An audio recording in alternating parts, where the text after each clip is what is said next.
我初初嚟到清邁嘅時候，就俾好多打卡咖啡吸引咗嘅，成日都周圍去，出唔出名都好，係靚我就去噶啦。呢間人氣嘅打卡咖啡就唔使講啦，好多香港人都識噶啦，就喺機場附近嘅啫。啱啱有屋企人嚟，我之前都冇去過嘅，所以咪帶佢哋一齊嚟試下啦。由於人客太多啊，呢間餐廳咧都幾氣焰嘅。首先門口係有個排隊位嘅，要檢查下你嘅手袋裏邊有冇啲樽裝水啊，或者樽裝嘢飲，係唔可以帶入去嘅。等下嘅時候，因為有啲人有三急想去廁所啦，行入廁所嘅時候，途中見到個瀑布景，諗住舉機影張相啦，已經俾人話你未入去唔准影啊！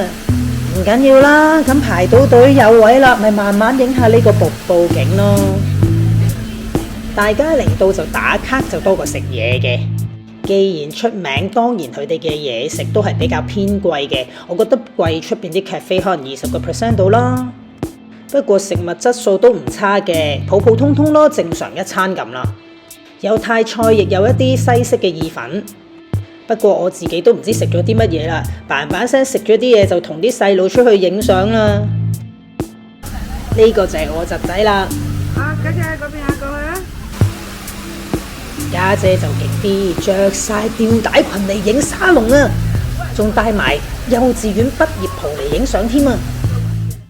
總之依間咖啡總括嚟講，嚟打下卡都 OK 嘅，想要食餐好嘅就唔係揀佢噶啦。